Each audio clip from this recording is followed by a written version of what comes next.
नमस्ते फ्रेंड्स, मैं डॉक्टर मुखोपाध्याय। मैं एक शोल्डर सर्जन हूँ सक्षमा ऑर्थोपेडिक्स गुड़गांव में। एंड शोल्डर सर्जरी में जो हम कॉमनली सर्जरीज देखते हैं करते हैं, rotator cuff tear and repair एक मेजर चंक होता है उन सर्जरीज का। जो सबसे कॉमन सवाल है जो पेशेंट्स एंड उनके रिलेटिव्स पूछते हैं जब भी हम रोटेटर कफ सर्जरी की बात करते हैं, इस कि वो कितने दिनों में हाथ अपना इस्तेमाल कर पाएंगे, कितने दिनों में डेली रूटीन वर्क कर पाएंगे और कितने दिनों में हाथ पूरी तरीके से फुल फ्लेजेड एक्टिविटीज़ कंफर्टेबली कर पाएंगे। एक नोशन होता है लोगों में कि शोल्डर सर्जरी के बाद, स्पेशली रोटेटर कफ रिपेयर के बाद, हाथ को बांध के रख दिया जाएगा एक स्पेशल टाइप के ब्रेस में। तो मैं सबसे पहले तो इस चीज़ को नेगेट करूँगा। रोटेटर कफ सर्जरी के बाद, इनफैक्ट एनी शोल्डर सर्जरी के बाद, हम हाथ को कंप्लीटली इमोबिलाइज नहीं करते हैं, हम हाथ को बांधते नहीं हैं।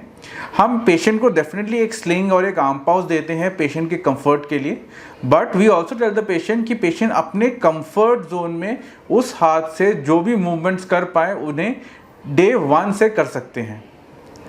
हमारे सेटअप में अगर सर्जरी सुबह हो गई है तो हम शाम को with the help of physiotherapist हाथ को मूव करवा देते हैं, और अगर शाम को हुई है तो नेक्स्ट डे मॉर्निंग से मूव करवा देते हैं। There is no period of rest where the hand is arm is completely immobilised. तो हम हाथ को कभी भी एक ऐसे सिचुएशन में नहीं रखते हैं, डालते हैं जब हाथ को बिल्कुल हिलाना नहीं है। हम पेशेंट के कंफर्ट के हिसाब से या तो डे 0 या डे 1 से with the help of a physiotherapist हाथ को मूव करवाना शुरू कर देते हैं।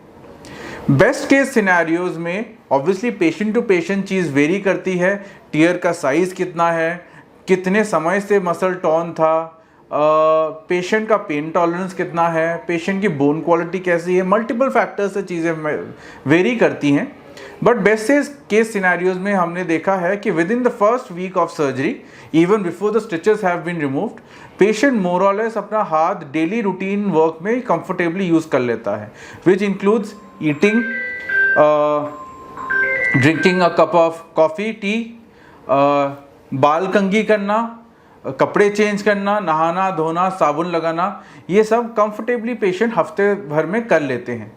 स्टिचेस रिमूव तक जब तक होते हैं 2 वीक्स तक, तब जो बेस्ट केस सिनेरियो है उसमें पेशेंट मोर और लेस पूरी रेंज में हाथ भी उठा सकते हैं एंड घुमा सकते हैं।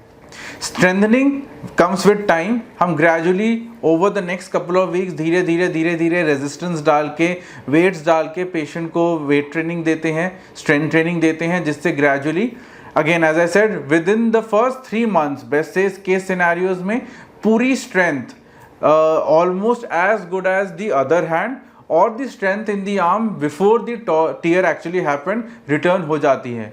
Once the full strength has been achieved, patient उस हाथ को हैवी सूटकेस उठाने में, घर में सोफ़ा शिफ्ट करने में या कोई चीज़ खींचने में बिना किसी झिझक कंफर्टेबली यूज़ कर सकते हैं।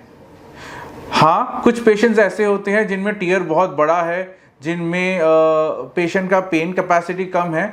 उन केसेस में अगर हम देखें तो 5 to 6 मंथ्स में ये फुल रिकवरी अचीव हो जाती है। ऑन एन एवरेज अगर मैं बात करूं, जो मेरे पेशेंट्स हैं, irrespective of small tear, big tear, patient pain tolerance, रफली 4 मंथ्स में हम return to full fledged activities without any restrictions देखते हैं। अगर आपको रोटेटर कफ रिपेयर के रिकवरी को लेके और कोई डाउट्स हैं, प्लीज़ हमें कांटेक्ट करिए। अगर आप रोटेटर कफ की सर्जरी के बारे में कुछ जानना चाहते हैं, get in touch with us. और अगर आपको शोल्डर रिलेटेड और भी कोई इशू है, you can definitely contact us. Thank you.